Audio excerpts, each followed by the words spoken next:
This video is entitled Infinite Limits,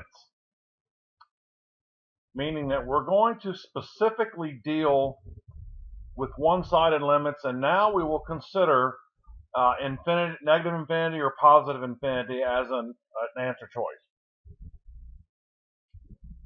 Now, you may recall from previous sections that the rule I used for regular limits, that if you got a non-zero number divided by zero, we automatically said does not exist, and we don't even consider if they were both approaching the same infinity or not. My argument is they really can't approach it together at the same time, so infinity is kind of vague anyway. But now, though, we can look at one-directional graphs heading specifically to negative infinity or positive infinity. So now we're going to look at that as one-sided limits. We're going to consider that. So now, when you plug in the number and you get something that's non-zero over zero, but for a one-sided limit, we're now not going to say DNE. We're going to decide whether or not it's either negative infinity or positive infinity. Now, you can do this one of several ways.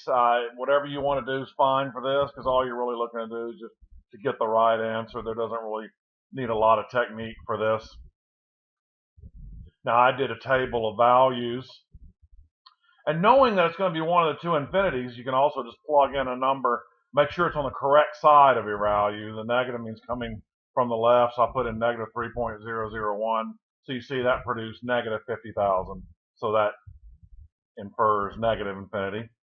Or you can use a table of values, or you could graph the function. If you're comfortable doing that in a graphing calculator, that would be a good way to do it, because you can look, as you see here, that we have, as the graph's approaching negative 3 from the left, it's going straight down toward negative infinity. So that's fine to do it that way. And then coming from the right side, graphically, it's heading up toward positive infinity. Or if you put in a number on the other side of negative 3, like I did here, negative 2.99, you get 50,000, which would then imply positive infinity. So you can handle these any way you want. I think we'll be fine. Graphically, numerically, we're just looking to see which infinity. So I would still use does not exist for the regular limit, even if these were approaching the same infinity. I like to just use does not exist for the regular limit, because we did have a theorem that if the left and right limits were the same value, that the regular limit would be that same value. But I don't really treat infinity that way. That's only if it's a specific number, like 6 or something. Infinity is more of a concept than it really is a numerical value. But for one-sided limits, I think it works pretty well here. Like this next one's a good example. Even though they're both heading down toward negative infinity, I still would not say the regular limit without the plus or minus there. I would not use negative infinity as the answer. I would still use DNE. I usually tend to avoid that on exams anyway, but that's a different story. The one-sided limits, though, are the ones I like that have infinity as the answer. I like to put on a test. All right, so same thing here. If you want to graph it, that's terrific. If you want to plug some numbers in, that's great. Both, you see, all these are negative, so they're getting smaller and smaller negatives, so there's no doubt that both of those would be negative infinity. So however you want to handle that's fine. Vertical asymptotes. I'm sure you've encountered those somewhere, whether it be algebra. Certain trig graphs, like tangent, have vertical asymptotes. Might have seen it again in pre-cal. You've probably at least heard of it. Vertical asymptote is an equation of a vertical line, x equals c. It has to have the vertical asymptote is not a number. It's an equation, like x equals a number, because that's all vertical lines are x equals. So this graph above here would be x equals 1. You don't say 1 is a vertical asymptote. X equals 1 is a vertical asymptote. So like if you had a multiple choice question on a test where it said, find the vertical asymptote, and it had 1 down there and it had x equals 1, those are not the same answer. You would want to pick x equal 1. But when you're looking at discontinuities that we've studied before in previous video, yeah, discontinuities can be expressed as single numbers. You don't have to say x equals for those because they are numerical values. But this is an equation of a vertical line. So here's kind of a fancy way to define vertical asymptote using limits. Is that if the left-hand limit with a minus, of course, the right-hand limit with the plus, if those approach, both of those approach either infinity. Don't have to be the same. One can be negative infinity, one can be positive infinity. They could both be the same infinity. Either way, either one of those, you have a vertical asymptote. So that's kind of the fancy calculus way to define a vertical asymptote. And I also mentioned it would be, you definitely have a non-removable discontinuity on vertical asymptotes. So you can see the picture above, those are both approaching negative infinity.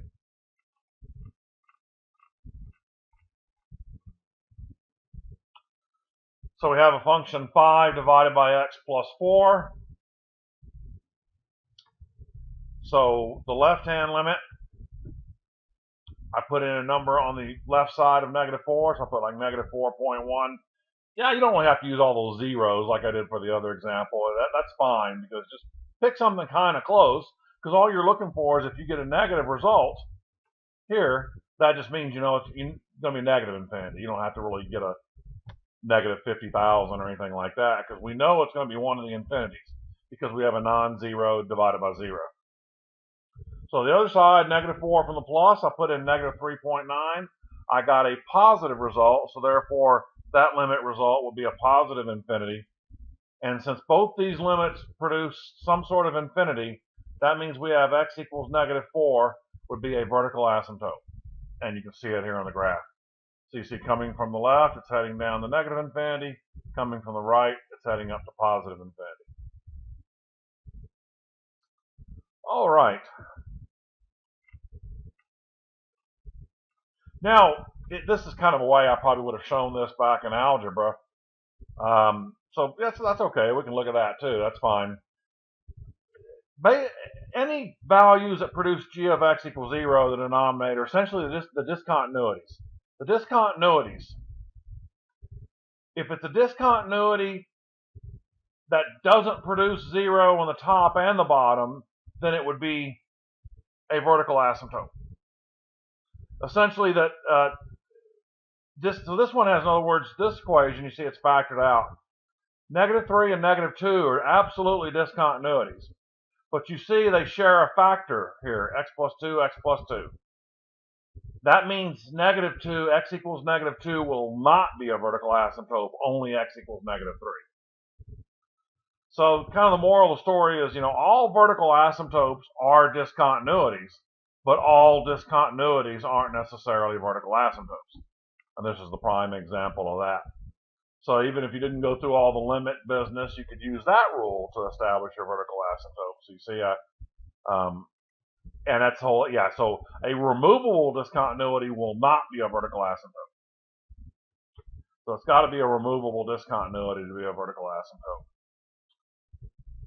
So that means, okay, I went down here and then I did the one-sided limit. It's just, I probably put, more effort than you really needed to do there, but I just wanted to show the different ways. Oh, and then I graphed it. So I'm mentioning here that x equals negative 3 is the only discontinuity that's a vertical asymptote. Now, see this, so negative 3 produced that vertical asymptote, but at negative 2, which is a discontinuity, just had a hole in the graph. Yeah, the removable discontinuities are always going to be holes in the graph.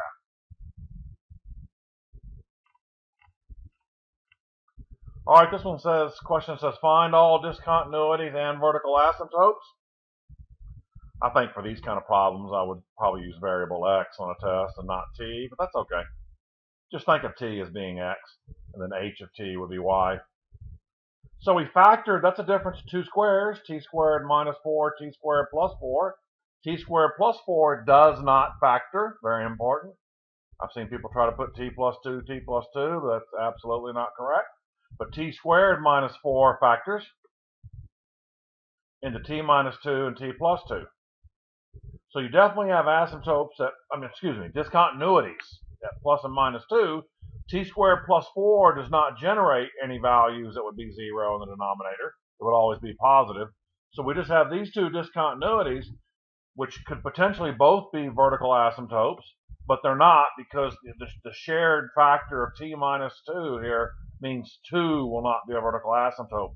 Only t equals negative 2 that makes that 0 will be the vertical asymptotes.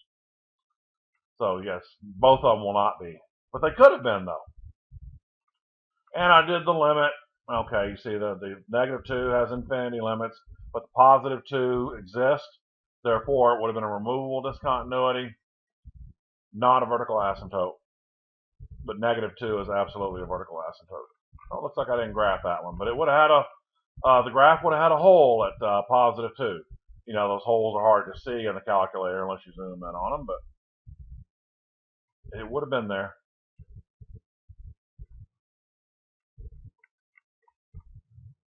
So now I'm just kind of throwing in random problems here. This one really doesn't produce infinity in this section, but just to see. Yeah, I guess this one could have been actually done. Problem could have come from the last section, but take a quick look at it. So plug in 4. You get 16 over 16 plus 16, 32 equals 1/2. Yeah, this might have been better in the section on one-sided limits, but that's okay.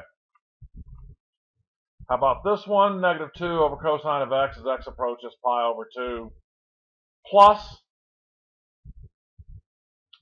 So you put in pi over 2, you're going to get 0, so you have negative 2 over 0. But since this is a one-sided limit, we are going to use infinity. So we need to figure out which infinity it's going to be. I graphed it. You can do that. So coming from the right, larger number than pi over 2, you see it's heading straight up to positive infinity. I also plugged in. I notice I made a note here I was in degree mode instead of radian mode. Just because, you know, see, pi over 2, of course, is 90 degrees. So that way it was easier to see. I just picked 90.5 degrees. I picked something just slightly larger than 90 degrees. And I got a positive number, 229. So that was enough to infer positive infinity. So however you want to deduce that, totally up to you. And that concludes infinite limits.